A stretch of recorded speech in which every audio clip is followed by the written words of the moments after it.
Welcome to another episode of Game Decon. I'm back to analyze my favorite game, Fallout New Vegas, as created by Obsidian Entertainment and Bethesda Softworks. If you're new to Game Decon, I analyze the narrative beats of video games and evaluate them. Before I get started, we should consider the rules and limits of what I will be considering during my analysis of New Vegas. There will be plenty of spoilers for Fallout New Vegas during my coverage. I've been wanting to analyze this game for a while now, and I'm eager to begin. But first, I'd like to be transparent in how I'm going about this analysis. Before my coverage of Man of Medan, the first title in the Dark Pictures anthology by Supermassive Games and Bandai Namco Entertainment, I created a methodology video specifically for my coverage of those games. I do feel the need to address and specify what exactly I will and will not be considering during my coverage of New Vegas. For example, this game does not stand alone. It is part of the larger Fallout universe, which includes other video games, the Amazon Prime show, and other media. Trying to consider how the narrative of New Vegas fits in the context of all the other forms of media would be a monumental task, and I admit I am by no means an expert in every aspect of Fallout. However, that does not mean I can't consider New Vegas by itself. If something about the game does or does not fit in the continuity of the larger Fallout universe, it frankly doesn't matter to me, since my intent is to solely focus on the content of New Vegas as it is presented. That being said, and as a bit of a spoiler, we also know the next season of the Fallout show is set in New Vegas. Since the show is set after the events of this game, whatever happens in the video game directly impacts what happens in the show. While I could try to anticipate what may or may not happen in the second season of Fallout, I feel that task would be ultimately fruitless since I have no context on which to base any assertions, and anything I said would be speculation. I do not much care for making claims without proper evidence to support what I am saying. Therefore, instead of trying to anticipate or predict how the game should be played in the context of the upcoming season of the Fallout show, I'll instead take a different approach and focus on the main character of the game, the Courier, specifically. My intent is to play the game through the lens of the Courier, which means exploring the character's background, traits, and motivations in such a way that I can logically come to conclusions about what actions the Courier might pursue. I feel this approach relies heavily on focusing solely on what I can glean from the game and will be evidence-heavy, which I feel is more reliable than trying to predict an unknown future. As in my previous videos, I will begin by listing the traits of characters before doing a deep dive analysis. Unlike my previous videos, there are factions in New Vegas I will also be listing traits for. Also, unlike my other videos, I will be doing character evaluations at the end of each video rather than at the end of the video series. My reasoning here is that many of the characters we come across will not be seen again for the majority of the game. I do not expect viewers to recall an NPC from many hours ago. Lastly, I will mainly be focusing on named characters only during my analysis of traits. I will also be considering the 4 narrative-based DLCs in my coverage.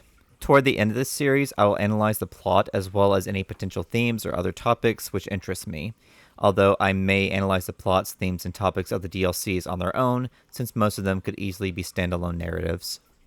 Lastly, I try not to use outside source materials in my coverage of video games unless I have no other option. I will mainly be using the content of Fallout New Vegas upon which to base my analysis. With these considerations out of the way, let's begin. We begin with the camera panning out from a photo of a towering casino called the Lucky 38. As the camera continues to pull away, we see a disheveled casino floor as a song warbles over the speakers. The camera leads us outside to see another casino named Gomorrah, and the revelation that the empty casino we were just inside is the Lucky 38, the same as in the picture. We see pedestrians walking and staggering along in drunken revelry outside before a trio of robots roll past the camera. We pan out even further to a masked sniper standing atop a sign that reads "Welcome to Fabulous New Vegas," before we follow the trajectory of a fired bullet.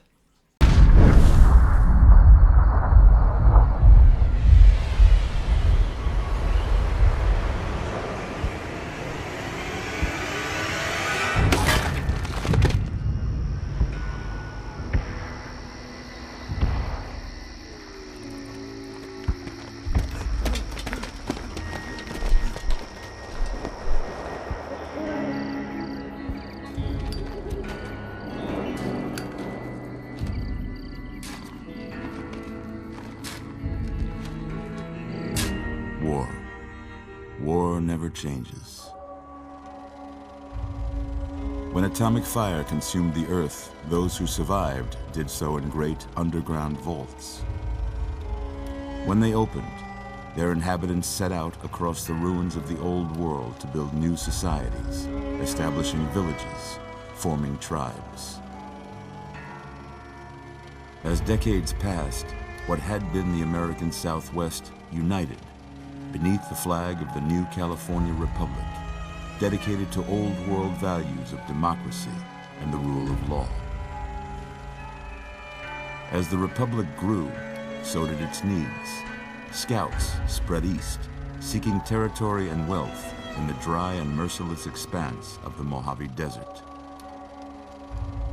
They returned with tales of a city untouched by the warheads that had scorched the rest of the world, and a great wall spanning the Colorado River. The NCR mobilized its army and sent it east to occupy Hoover Dam and restore it to working condition. But across the Colorado, another society had arisen under a different flag. A vast army of slaves forged from the conquest of 86 tribes, Caesar's Legion. 4 years have passed since the Republic held the dam, just barely, against the Legion's onslaught. The Legion did not retreat. Across the river, it gathers strength. Campfires burn, training drums beat. Through it all, the New Vegas Strip has stayed open for business, under the control of its mysterious overseer, Mr. House, and his army of rehabilitated tribals and police robots. You are a courier, hired by the Mojave Express to deliver a package to the New Vegas Strip. What seemed like a simple delivery job has taken a turn for the worse. You got what you were after, so pay up. You're crying in the rain, Pally. Guess who's waking up over here? Time to cash out. Will you get it over with? Maybe cons kill people without looking them in the face. But I ain't a fink. Dig? You've made your last delivery, kid. Sorry you got twisted up in this scene. From where you're kneeling must seem like an 18-carat run of bad luck. Truth is, the game was rigged from the start.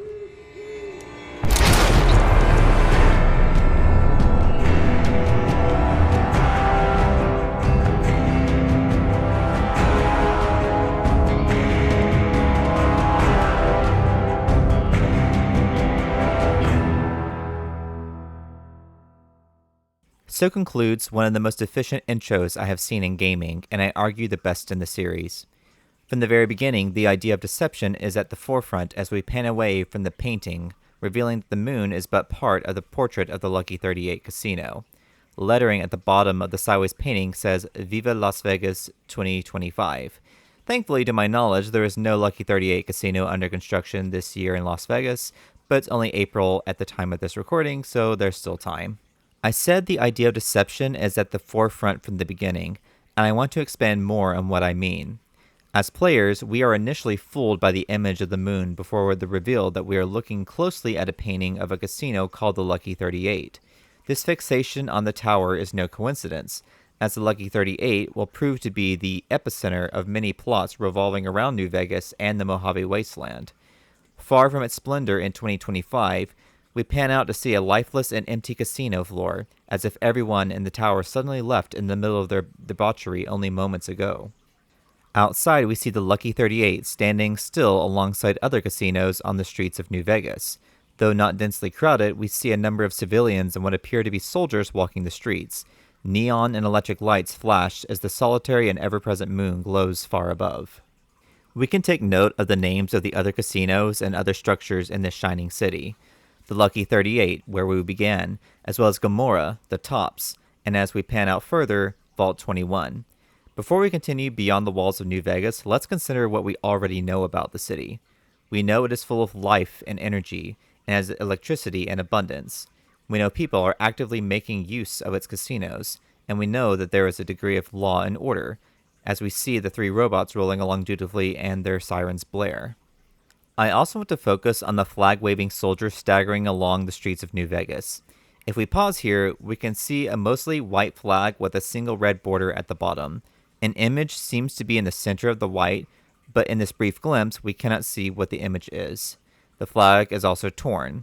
The reason I want to focus on this flag is because the presence of soldiers will indicate which military faction has access to New Vegas.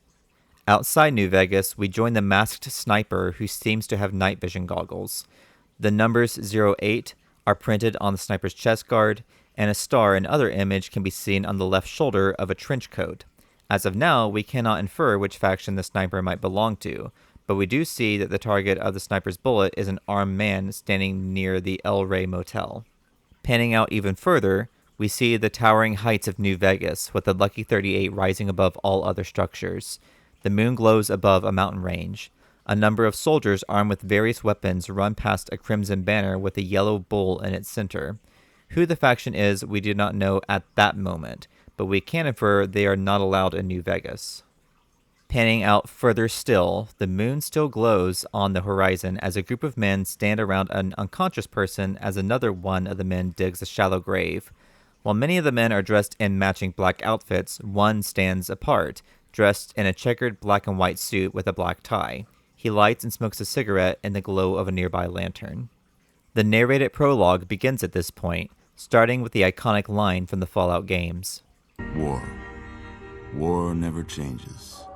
We learn that the nuclear holocaust has occurred, though pieces of humanity survived in underground vaults.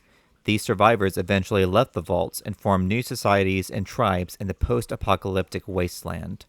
One scene from the narration shows a boulder with an emblem painted on it, a mustached skull with a Mongolian-style helmet and the words Great Khans underneath. The narrator then explains that the region that had once been known as the southwestern United States, after many decades following the apocalypse, united into the new California Republic. We see the flag of the NCR as well, a white background with a single red line at the bottom. A red star emblazons the top left, while a 2-headed bear roars and walks along the green earth. The words New California Republic sit between the bear and the red lower line. Given this image of the NCR flag, we can infer that the soldiers in New Vegas belonged to the NCR. The narrator tells us the NCR is dedicated to old world values and the rule of law, but as the new nation expanded, its needs increased. NCR scouts headed east into the Mojave Desert, where they happened upon the untouched city of New Vegas, which somehow survived the nuclear holocaust. The scouts also rediscover Hoover Dam, which spans the Colorado River, linking Nevada in the west and Arizona in the east. We learn the NCR has control of Hoover Dam and has occupied it militarily, but they were not the only faction to find and desire the dam. The narrator tells us of another society under a different flag, Caesar's Legion. We see the same crimson flag with the golden bull at its center, the same as from earlier in the prologue. We can infer the soldiers during that scene belong to the Legion. According to the narrator, the Legion is a mass of slave soldiers after their 86 tribes were conquered. At the time of the prologue, we learn that 4 years had passed since the initial attempt by the Legion to conquer Hoover Dam and defeat the NCR. The NCR prevailed, but the Legion did not retreat after their loss. They are biding their time, training and preparing for the inevitable rematch. Despite the conflict, the narrator tells us the New Vegas Strip has remained open. New Vegas is under the control of a certain Mr. House, who also leads its army of rehabilitated tribals and police robots. Lastly, we learn a bit about who our playable character will be, a courier under the employ of the Mojave Express. Our current assignment was to deliver a package to the New Vegas Strip, but as we soon see, we were not able to complete the job.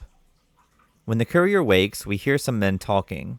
One argues about needing to be paid before another mentions that the courier has woken up. The man on the left wants the man in the checkered suit to get it over with. The man in the suit insinuates that cons are cowards for not killing people face to face. This information is likely a reference to the Great Khans, the faction name we saw painted on a boulder previously. The man reveals a poker chip and tells us we've made our last delivery. We can assume the chip was meant to be the package we were supposed to bring to the New Vegas Strip. The man apologizes that the courier had to be involved before brandishing a pistol, stating that while our circumstance might seem like bad luck, in truth, the courier's fate had been planned for some time. The pistol fires, and we are brought to the title screen. While I will list what we have learned about different factions and characters in a moment, I do want to evaluate the effectiveness of the prologue as well. In truth, the ratio of showing to telling is fine. We see much of what New Vegas is like long before we actually reach the city in-game, and we have a good understanding of how the city operates. It is a center of fun, debauchery, and lights in an otherwise dangerous and lifeless wasteland. Except, of course, for the Lucky 38. Despite being the most important structure in the whole city, the building appears lifeless and abandoned. While our introductions to New Vegas and some of the factions, most notably the NCR and Caesar's Legion, are fleeting at best, the narrated portion of the prologue does an excellent job of succinctly explaining not only the primary factions in the game, but also a brief history of events leading up to the game. We know the NCR government is similar to the modern-day United States one, which, from your point of view, may be a positive or negative thing. Besides the old world values they abide by, the NCR also follows the rule of law, which indicates there is a judicial part of their society that likely leads to more stability rather than the typical anarchy one associates with post-apocalyptic societies. Furthermore, we can surmise the New California Republic is, surprise surprise, a republic, which should mean power is vested in people to appoint representatives through an election process. On the other hand, we have Caesar's Legion, a highly militaristic society that was formed by the conquering of 86 wasteland tribes.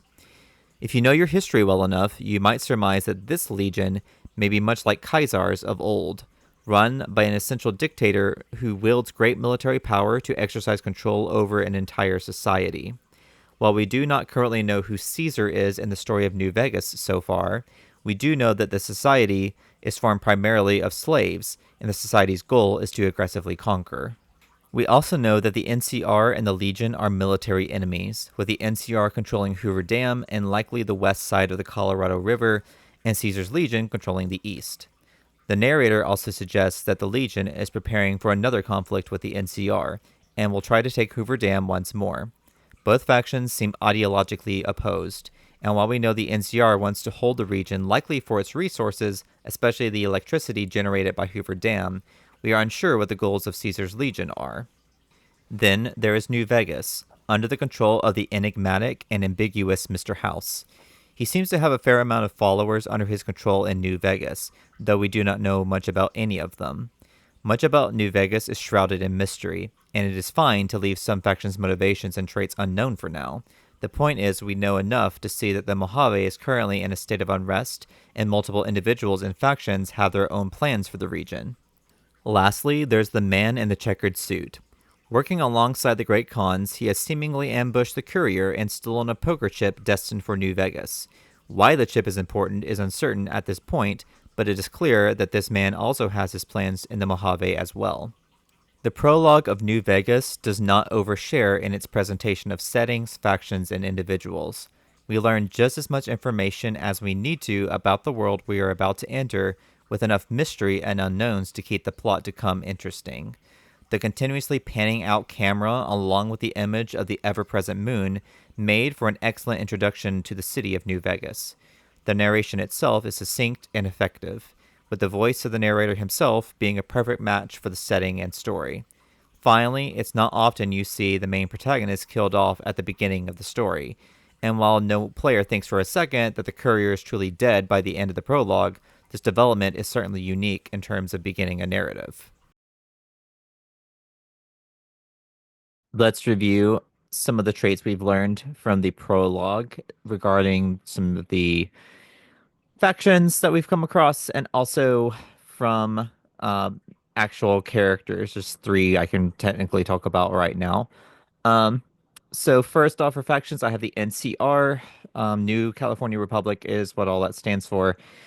It was formed from the United American Southwest. It's dedicated to old world values and the rule of law. It spread east into the Mojave Desert from its humble origins and discovered an untouched city called New Vegas. It rediscovered Hoover Dam.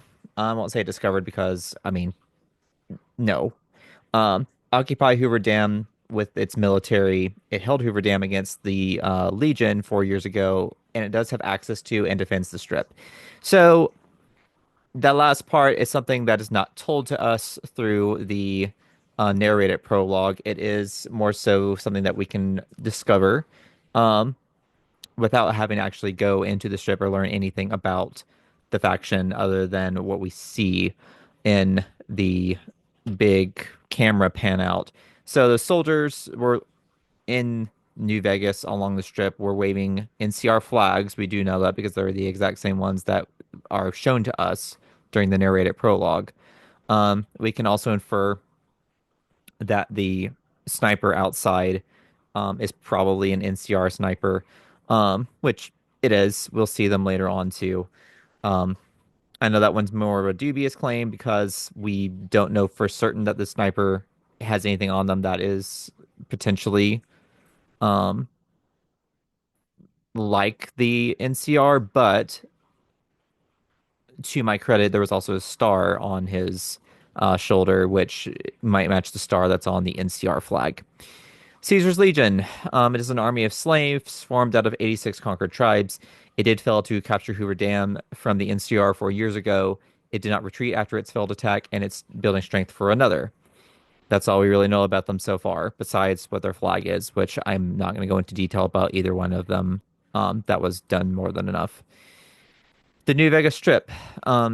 It was untouched by the war, the Great War, overseen by a mysterious Mr. House. It stayed open during the NCR Legion conflict, which persists to this day. It has an army of rehabilitated tribals and an army of police robots. It does allow NCR access. Um, I might want to say um, this allows Legion access, as far as we're aware.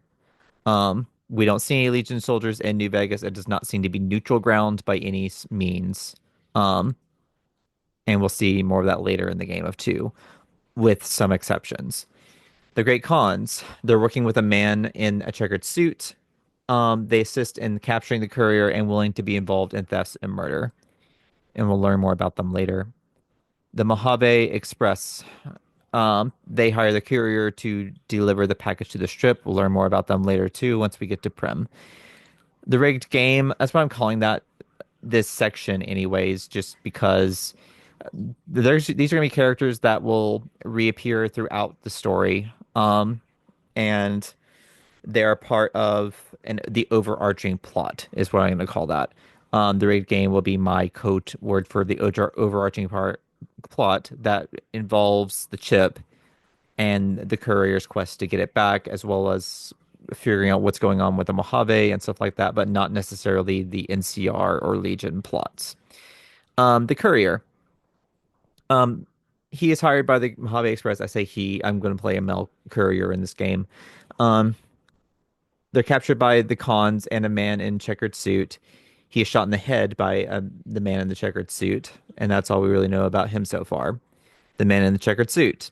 He's a smoker. He's working with the Great Khans, or maybe they're working for him. Probably the other way around, which we'll talk about later. He's unafraid to kill someone face to face. He steals the poker chip from the courier. He shoots the courier, suggests the courier's bad luck was actually planned, and apologizes to the courier for what is happening. So, despite being a relatively slimy person, it seems like he's working with some known criminals that are not great people, um, and is absolutely willing to murder people. He also seems somewhat contrite about having to involve somebody and having to kill them for his own unknown um, wants and desires. Lastly, there's Mr. House. We don't know a lot about Mr. House so far, um, which is fine. He's supposed to be mysterious. That's the whole point of him. That is his first trait. We do know that he oversees New Vegas. He has an army of rehabilitated tribals and has police robots as well. No surprise, the courier isn't dead. You're awake. How about that? Whoa, easy there, easy. You've been out cold a couple of days now.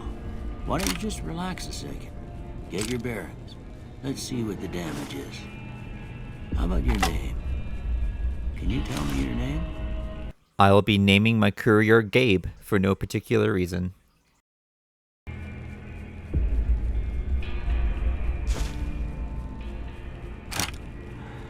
can't say it's what I'd have picked for you, but if that's your name, that's your name. I'm Doc Mitchell. Welcome to Goodsprings. Now, I hope you don't mind, but I had to go rooting around there in your noggin to pull all the bits of lead out. I take pride in my needlework, but you'd better tell me if I left anything out of place.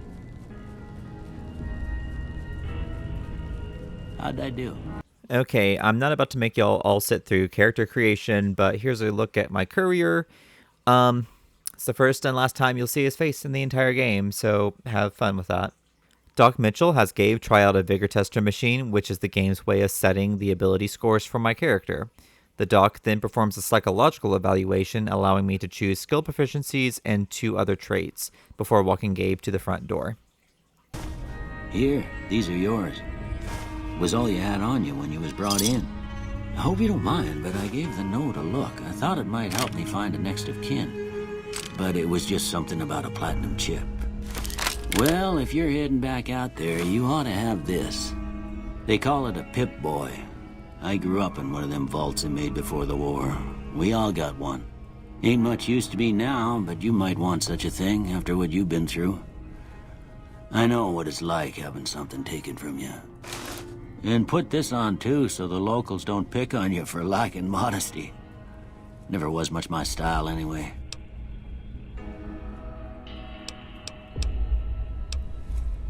Don't mention it. It's what I'm here for. You should talk to Sunny Smiles before you leave town. She can help you learn to fend for yourself in the desert. She'll likely be at the saloon. I reckon some of the other folks at the saloon might be able to help you out too. And the metal fella, Victor, who pulled you out of your grave. Anyway, you ever get hurt out there, you come right back. I'll fix you up. But try not to get killed anymore. The delivery order instructs Gabe to deliver the poker chip to the north entrance of the New Vegas Strip via Freeside. After he receives payment, Gabe is supposed to bring the payment to Johnson Nash at the Mojave Express in the town of Primm. According to the manifest, the package is an oversized poker chip made of platinum. Should Gabe not complete the assignment, he will be responsible for any loss, resulting in forfeiting his pay, having criminal charges pressed against him, and possibly being pursued by mercenaries. Given the knowledge of the delivery order, we can see that Gabe has clear motivations for wanting to reclaim the platinum chip, since not doing so may result in a number of misfortunes imposed by his employer. Stepping outside Doc Mitchell's house, we find ourselves in Goodsprings. Rolling along the street is a blue, towering robot whom we can speak with. Howdy, partner. Might I say you're looking fit as a fiddle?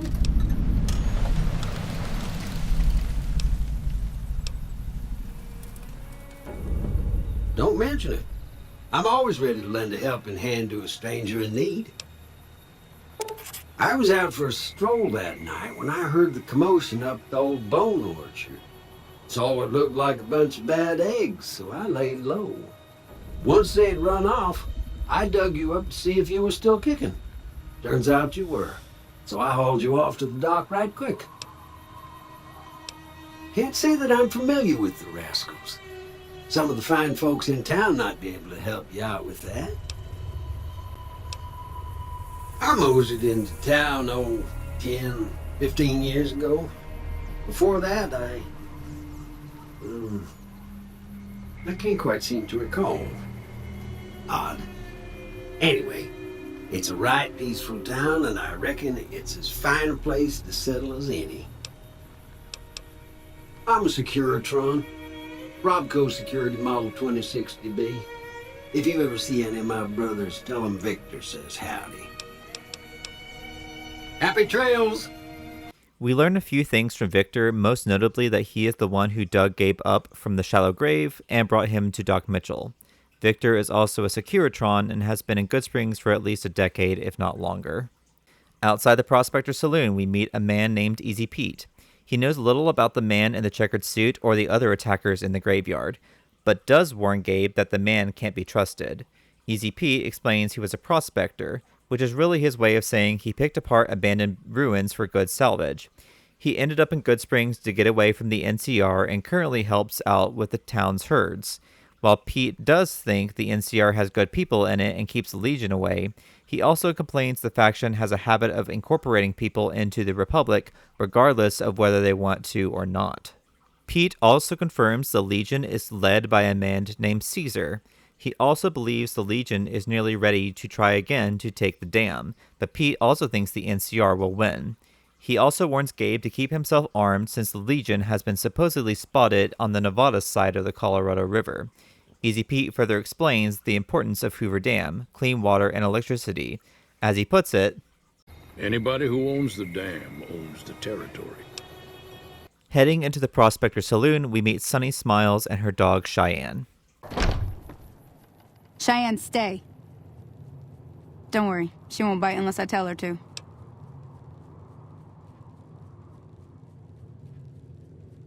Yeah, I guess there's a thing or two I could show you. Sounds like you need all the help you can get after what they done to you. Meet me outside, behind the saloon. Gabe follows Sunny outside the Prospector and learns to fire a varmint rifle, using glass bottles for targets. After a few shots, Sunny invites Gabe to hunt some geckos near Goodsprings' water supply. While we could end the tutorial here, I do want to follow the quest through to the end.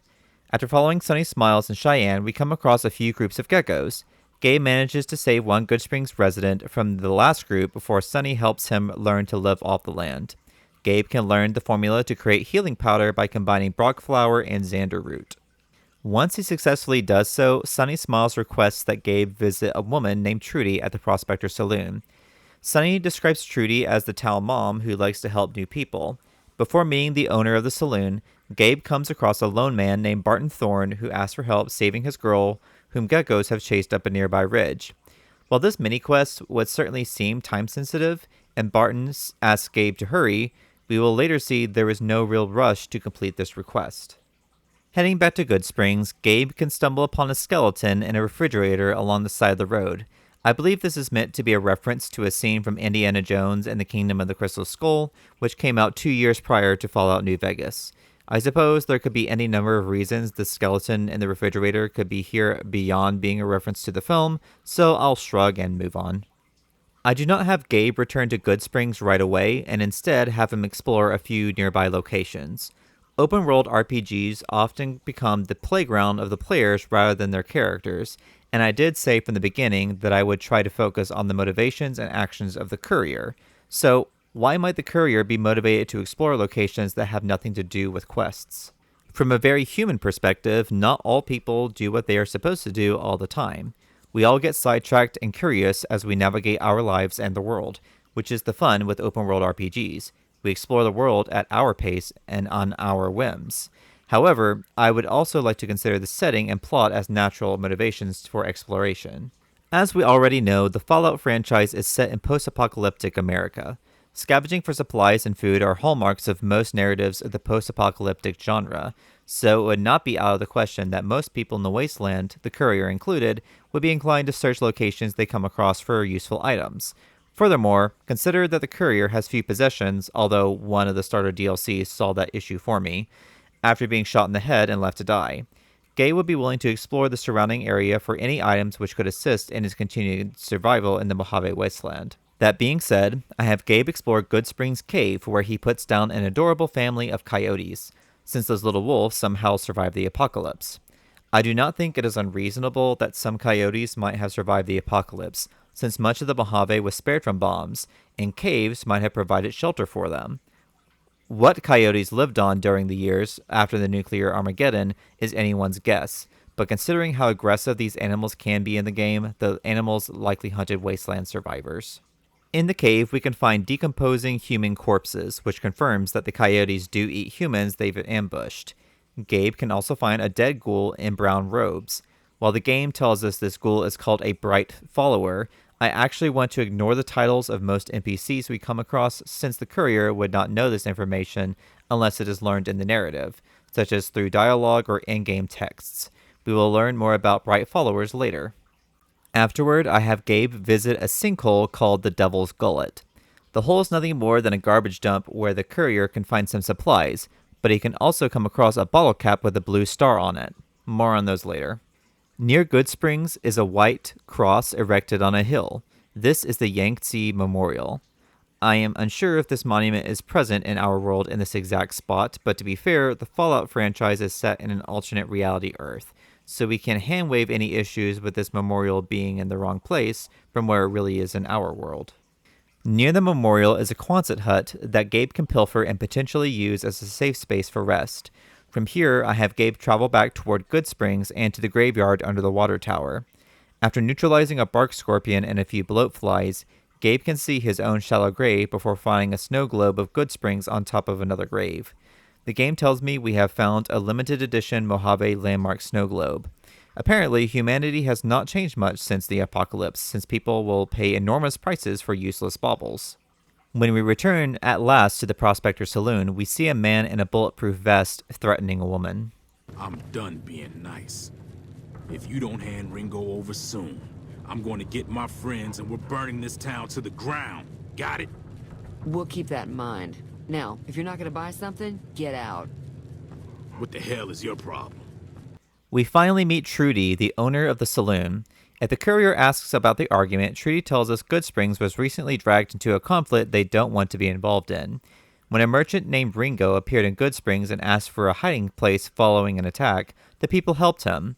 Unfortunately, the bad men after Ringo, a group of criminals called the Powder Gangers, have shown up and want the town to hand over Ringo. Trudy is certain some in the town will stand up for Ringo, but she personally hopes Ringo just leaves. Trudy also explains where the criminals came from. The NCR brought in convicts to work on the rail lines, and they recently escaped captivity using the explosives they worked with. If the courier asks about the men who attacked him, Trudy tells him that they were unwilling to pay for drinks, and some of them were great cons. If he asks where the attackers were headed, Trudy tells him. They were having some kind of argument about it, but the guy in the checkered coat kept shushing them. Sounded like they came in from the north through Quarry Junction. If that's the case, I can't say I blame them for not wanting to go back. That whole area is overrun with the kind of critters that just get mad if you shoot them. Merchants avoid that whole stretch of I-15 like it's radioactive, which it could be for all I know. I didn't hear exactly, but the leader was talking about the strip. At first, I didn't care for the "I didn't hear exactly" line right before Trudy says she overheard the leader talking about the strip. Upon further reflection, though, it's entirely possible Trudy may be saying she does not know where exactly the men will be headed. She can't give the courier detailed coordinates or anything of the sort. And while she does offer up what she heard about the strip, this information is vague at best, which works with her lack of knowledge about the attacker's ultimate destination.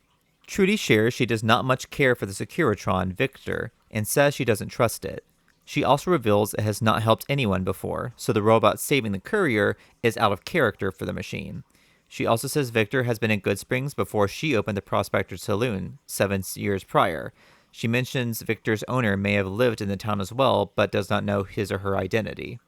Trudy shares what she knows about the NCR, the Legion, and the upcoming battle at the dam. According to her, the NCR has the most power in the Mojave, but also thinks the faction is spread too thin and trying to do too much.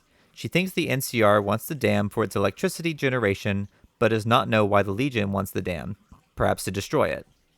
As for the Legion, Trudy tells Gabe they are slavers, killers, and dress like Roman soldiers. She states that the Legion may be stronger than the NCR admits, and it's fortunate the faction hasn't already overrun the Mojave. Trudy is your typical bartender in an RPG, a wealth of information about the world beyond and the knower of gossip and everyone's local business. She is knowledgeable of factions near and far, which would make sense given that she likely sees the most travelers in Goodsprings outside of the owner of the general store we've yet to meet. After speaking with Trudy, Gabe meets Ringo in the old Poseidon gas station in Goodsprings. Ringo immediately draws his pistol and demands to know who the courier is. After diffusing the situation well enough, we can learn that Ringo isn't particularly afraid of Joe Cobb, but worries that he would not be able to fare well against a group of powder gangers. Gabe can offer to help Ringo, though the caravaneer suggests asking others in Goodsprings for help, starting with Sunny Smiles. Along the way back, I have the courier speak with Joe Cobb, who lingers on the outskirts of the town. We find that the criminal is well informed about what is happening in the rest of the Mojave, and has heard many rumors about the Legion. Though he claims the Legion is tough and he isn't afraid of them, he also does not want to cross them. When asked about the NCR, Joe says the faction is a bunch of rich people pushing others around. Sounds unfortunately familiar. If I ask Joe about Ringo, he says the Caravaneer tried shooting at him and he wants payback. Joe also seems inclined to punish the people of Goodsprings for helping Ringo.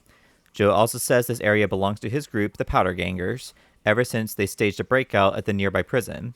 While Joe is reluctant to share why he was in prison, with a little persuasion, Joe tells the courier he robbed, murdered, and burned property.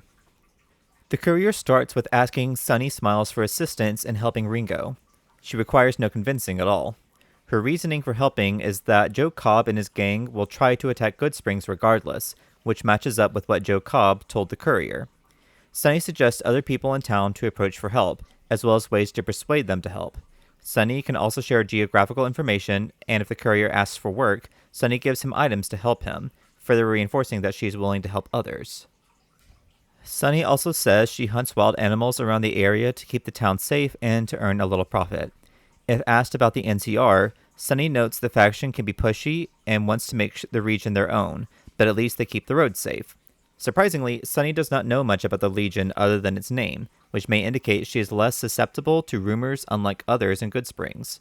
She also thinks perhaps the NCR is overblowing how bad the Legion is to make their presence more necessary.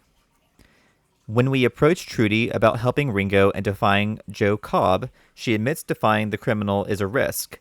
I have a number of different ways to persuade Trudy to help. I have the courier propose a plan of action she can easily support. Easy Pete, on the other hand, is reluctant to hand over his dynamite, saying it is too dangerous and can get us killed. Despite being warned by Sunny that the man is protective over the explosives, it is remarkably easy to convince him by just saying, "I'm familiar with the care and handling of explosives, dynamite included." Easy Pete proves to be easy to persuade, which I find to be a bit silly, and it is a trait that actively works against a trait already established by Sunny and Easy Pete himself. An easy solution to this problem would be to have the courier undergo a short tutorial on how to throw explosives, perhaps at the nearby Devil's Gulch. Lobbing explosives is a bit different than other weapons training we have already had in-game, so not only would this adjustment help the player learn how different weapons can be used, but also provide a more realistic reason why Easy Pete would let the courier use dynamite in the town battle to come. Before meeting with Chet, the courier can run into Victor. If asked to help in the fight, Victor agrees to do so. Meeting Chet for the first time, he is the unassuming owner of the Goodsprings General Store. As we will soon see, the man is actually a wealth of knowledge and most of his information will be proven correct. As expected, he is quite hesitant to help the town against the Powder Gangers, but with a little convincing, Chet is welcome to provide ammo and armor to the townsfolk. After all, if the town falls to the Powder Gangers, his business will be over. However, Chet does say he will be protecting only his store in the fight. Chet proves to be knowledgeable about how the quality of bullets can impact a gun's durability, and is also well versed in weapon modifications and other types of ammunition, as well as what that ammunition can and can't be used for. Not surprisingly, Chet seems willing to hand over Ringo to the Powder Gangers as a way of saving the town. He insists he is not cowardly for this point of view, and says the town will be willing to push back against anyone who pushes them around. Chet also gives information regarding the courier's attackers. Stating the leader was from New Vegas, and the great Khans that were with him were likely hired guns. He also reveals the Khans are enemies of the NCR. Chet says he has been to the New Vegas Strip twice, and enjoyed the liquor and gambling more than he should have. His favorite casino is Gomorrah, which we saw in the opening sequence. He also warns that visitors should behave, since the Strip is patrolled by military police and Mr. House's robots. Chet is also the only person in Goodsprings we can talk to about Mr. House. Chet doesn't know much, like anyone else in this game, but does state Mr. House owns the Lucky 38 casino and that the other casinos follow his rule. The shop owner also thinks Victor belongs to Mr. House, and assumes that, by proxy, Mr. House must also be watching over the courier. We can also learn from Chet that the Great Khans are a tough gang that mostly deal in illegal chems, the slang term in the Wasteland for drugs. Surprisingly, Chet has nothing to say about the NCR or Legion, although he may be trying to keep his political views to himself. Lastly, we return to Doc Mitchell to ask for supplies. Doc Mitchell can tell Gabe he doesn't know anything about the courier's attackers. He shares that he thinks Victor is odd and may be hiding something.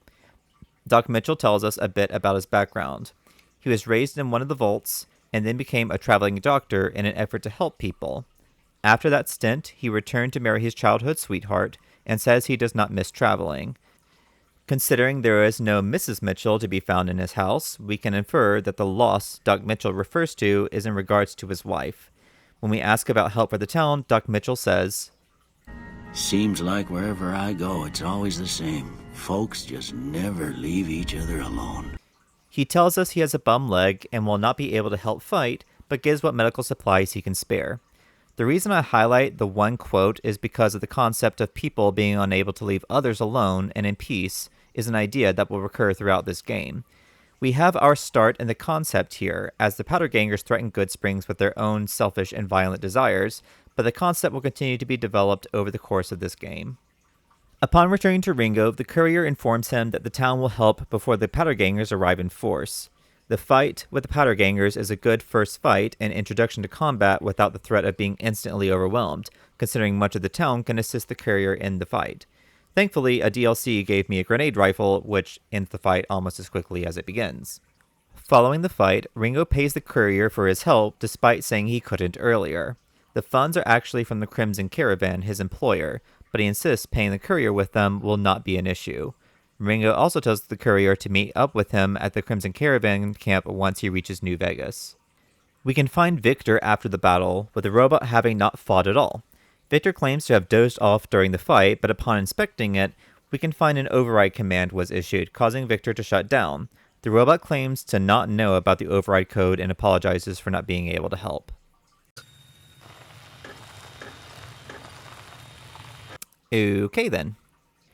If you recall earlier in this video, a man named Barton Thorne asked us to save his girl after she was chased up a ridge by geckos.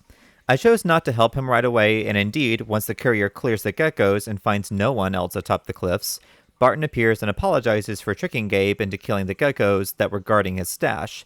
Barton attempts to murder the courier, and that goes about as well as you'd expect.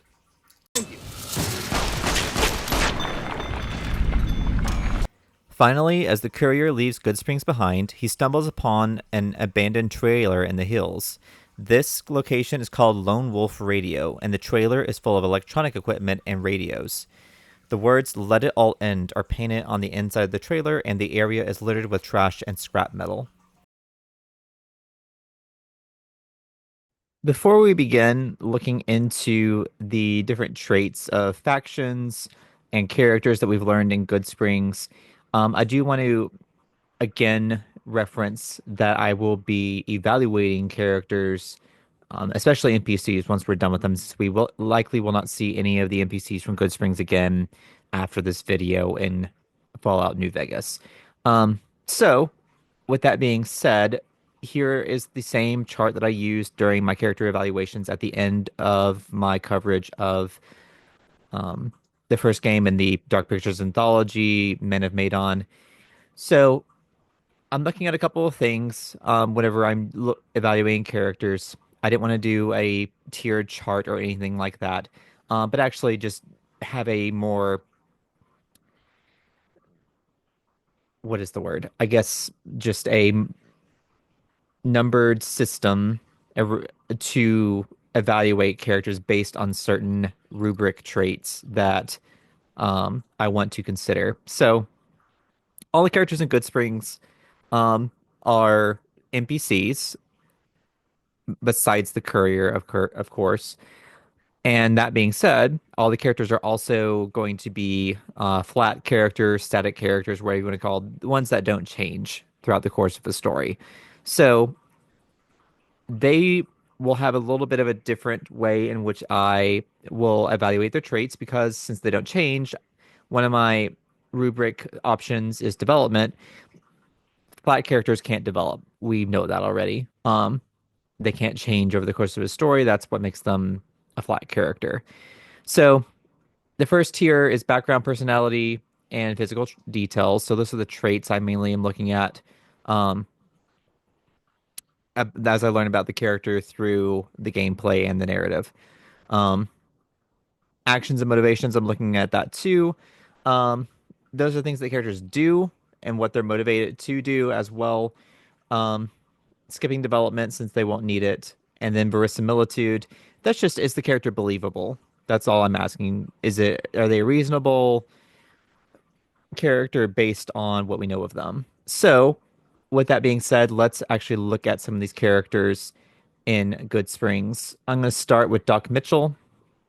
He treats the courier's wounds. He's capable of cranial surgery, capable of psychological evaluations, gives clothes and Pip-Boy to the courier, grew up in a vault. He's not a stranger to loss, knows nothing about the courier's attackers, thinks Victor is strange, friendly, and suspicious, was a traveling doctor, likes to help others, is married to his childhood sweetheart, doesn't miss traveling, and has a bum leg, and he's willing to give what little he possesses.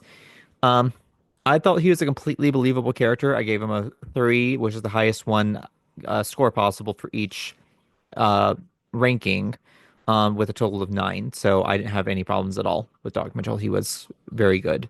Um, no problems, no contradictions or contrivances or anything. Easy Pete. He believes man in the suit is untrustworthy. He's a former prospector, doesn't care for the NCR, hails with the town's cattle, cautious about Caesar's Legion, believes Victor is harmless, thinks Joe Cobb is trouble. He's cautious about his dynamite, but then requires very little convincing to let others use the dynamite.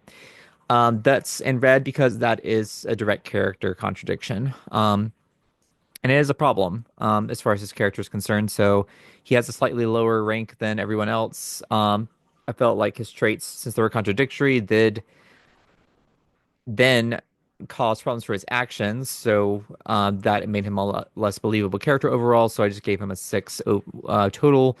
He's the lowest scoring character in Goodsprings. Sunny Smiles. I'm not gonna go through every single trait for these characters. Just for lack of time, essentially. And I mean, you can also read as well. Um, Sunny, we don't know that she's able to teach the courier desert survival skills. She fights the geckos and hunts other things that might be hostile to Goodsprings. She's aware of Mojave geography and can share out that information to the courier. She is very willing to help Ringo and any others that might need assistance, including the courier. Um, she has conflicting views about the NCR and does not know much about the Legion. She even knows that Joe Cobb is going to come after Goodsprings eventually, and is willing to ask for help as well. And she knows the town well enough to convince the courier of how to how to convince the other townsfolk. Trudy, town mom. She's the rumor bartender sort of lady. She knows everybody in town. She doesn't like Victor and thinks he's crazy. She thinks Mr. New Vegas is a gentleman. I didn't really talk about that too much in the video, but it is something she says. Um, she's the one who discusses with the courier about his attackers and that the attackers were likely headed to the strip. Um, she and the other townspeople help Ringo hide in town initially whenever he appears. She's been running the saloon for 7 years. She thinks the NCR is powerful and spread too thin. She doesn't know exactly what the Legion wants, but assumes that they are going to destroy Hoover Dam and thinks that they are more dangerous than the NCR lets on. She's also willing to fight Joe Cobb and organize a militia. Joe Cobb, he's violent, wants Goodsprings to hand over to Ringo. He's a convict with the Powder Gangers. Thinks the Legion is tougher than any gang that's in the wasteland. But he's also not afraid of the Legion. I feel like that's just putting on airs. I do think he actually is afraid of the Legion because most people are. And he knows how terrible they can be. He thinks CR is just basically full of powerful bullies. He is very willing to destroy Goodsprings for their helping Ringo, and his crimes are robbing people, burning things, and murdering people. Chet. Um, Surprisingly, he was actually one of the most complicated characters and most detailed characters in Goodsprings. Again, I'm not gonna go over everything, but basically he knows a lot about New Vegas and actually is the only one who says anything about Mr. House. Um, he is very much so concerned about his store, taking care of himself. He was willing to hand over Ringo to the Powder Gangers and is hesitant to fight them. He doesn't like to give anything away for free, but also seems just okay with losing a lot of his money at Gamora Casino as well. Which might be why he's so willing or unwilling to give anything away for free because he might owe somebody something. He's the one who speculates the most about Victor and also about the Securitrons as far as even why Victor helped. the courier to begin with and thinks that maybe even Mr. House is watching over the courier.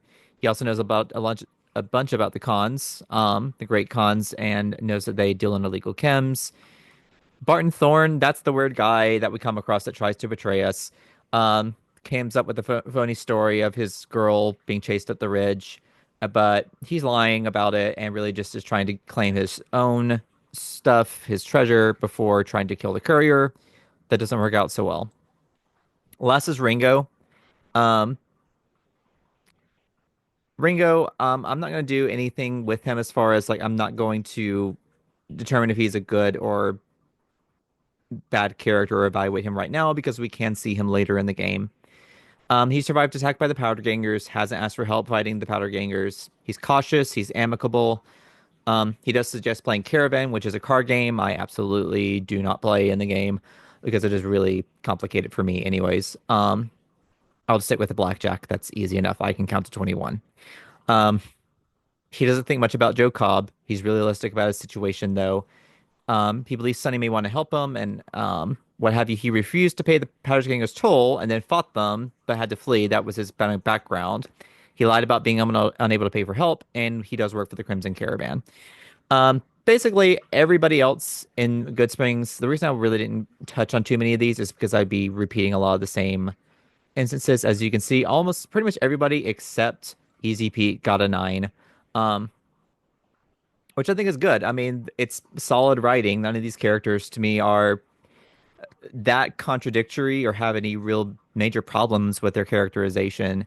Um, I'll talk more about how Goodsprings itself has some not character problems, but just setting problems and believability problems. But the characters in Goodsprings, they're fine for the most part. Um, Going to the rigged game, the main stuff. The courier, we learned some new things. He survived his attack. He may be punished for not completing the assignment, for getting the poker chip to New Vegas. He may be motivated by revenge or maybe even fear. Don't really know exactly. Does not know how to survive in the Mojave. Is likely, and he's likely not a proficient combatant. Has not been to the Mojave before and is unaware of Mojave history and most factions. How do we know all this? Through the conversations he has with everyone in Goodsprings and what he does in Goodsprings. It is a lot of inferences that I'm making, but they're all going to be evidence-based. So I know he's going to be punished necessarily for the assignment because that's what the manifest says. We read it. We know he may be motivated by revenge and fear because that's part of the quest logs. He actively wants to go find these people that tried to kill him. So he might be motivated by revenge, but he's also maybe motivated by fear because he knows if he doesn't complete the assignment, then he could be hunted down by the Mojave Express or whoever wants the package to be delivered. We do know that he does not know how to survive in the Mojave because he has to be taught how to by Sonny Smiles. He has not been in the Mojave before because otherwise he would know already how to survive there. He is also unaware of Mojave history and most factions because he's able to ask all these questions about the Mojave, and he wouldn't have any reason to ask them if he didn't know. And he's likely not proficient a proficient combatant. As a courier, I don't think he would be necessarily a soldier, or even have that background or have a high combat experience. But also, he has to be taught how to fire a rifle at some bottles. That's literally what happens. So that also makes me know that he is not necessarily proficient. The man in the checkered suit. He's likely headed to the New Vegas Strip and can't be trusted, according to Easy Pete. Mr. House. He may be the owner of the Lucky 38. No, I'm sorry. He may be the owner of Victor, which we know he is. He uses the Lucky 38 as his base of operations and maybe watching over the courier for some reason. Victor. I'm putting him in this one. I skipped him in the Goodsprings because we will see Victor again, and he's a major part of the plot, the main plot.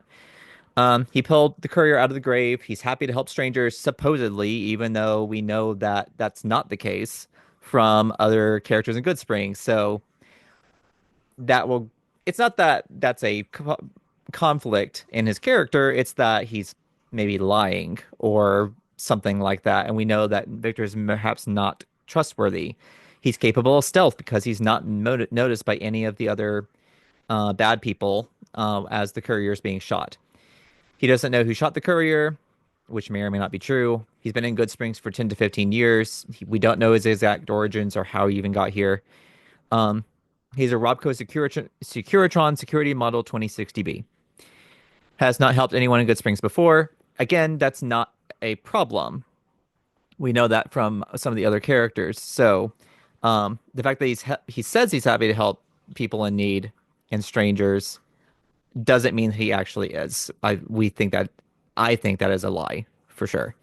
Um, because he has such unknown motivations about why he's doing what he's doing. An override command prevents Victor from fighting. He was willing to help the courier supposedly fight the powder gangers, but then he's prevented from doing so from sources unknown. Again, he's an untrustworthy, suspicious sort of character. He has his own shack in Goodsprings as well. I'm not gonna go into the specifics about the shack. Like why is there a bed there? Why is there um how can he even fit through the door considering how large he is? I'm not considering that because it is definitely a problem with the world building, but it's not enough for me to say that it affects the narrative in any particular way because it doesn't matter. It doesn't affect the narrative. Last, I'm going to go to the factions. The NCR, we learned a couple new things. Protects the region from dangers, forcibly incorporates towns into the Republic, and wants Hoover Dam for its electricity. Caesar's Legion has unknown plans for Hoover Dam. I didn't really learn anything new about New Vegas Strip. The Great Khans, they're enemies with the NCR and produce and distribute drugs. The Mojave Express has contract with the courier, willing to prosecute and hunt down the courier, should he not complete his mission. Powder Gangers, I think I only have two more. Yeah. Powder Gangers, they're in the chain, they're a chain gang formerly. The prisoners the NCR brought to the Mojave, they possess dynamite as weapons. They escape their prison, they're organized, and they control a region near Goodsprings.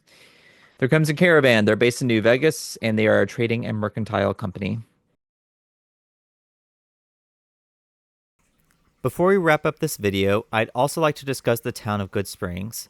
As our starting location in the game, the town is rather memorable with its iconic saloon, interesting array of characters, and a short but decisive conflict that allows the player to choose between different factions.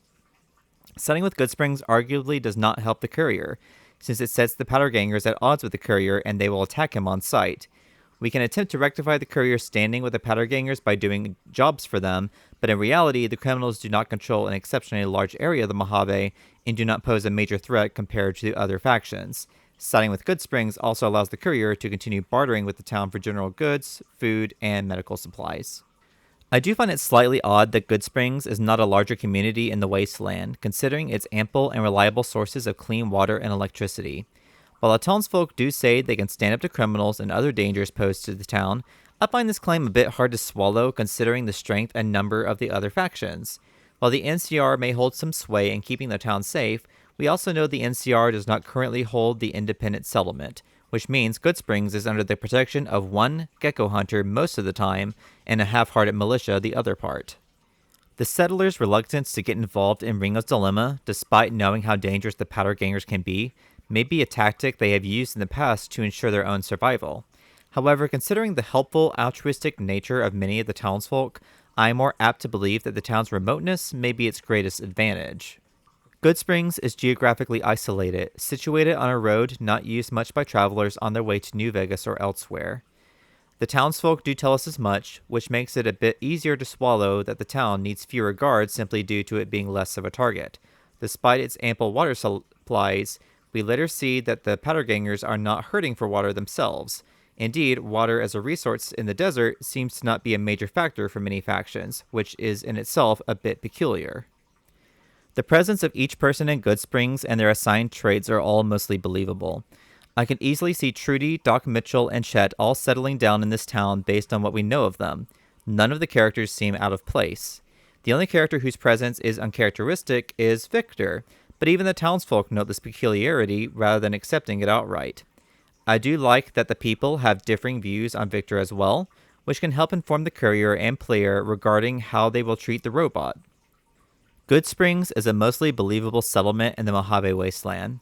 While its characters are realistically situated in the town and have compelling and reasonable backgrounds, the town's small size and lack of defenses are surprising when taking into consideration its precious resource of purified, unirradiated water.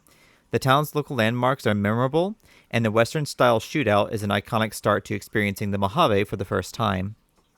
In the next video, the courier will be traveling to the town of Prim as he follows along the trail of his attackers.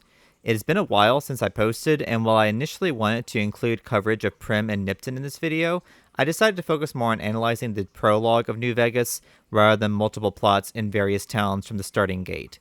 If you enjoyed this video, please give a like and comment. To see more content on New Vegas, don't forget to subscribe. Thank you for watching, and I'll see you next time.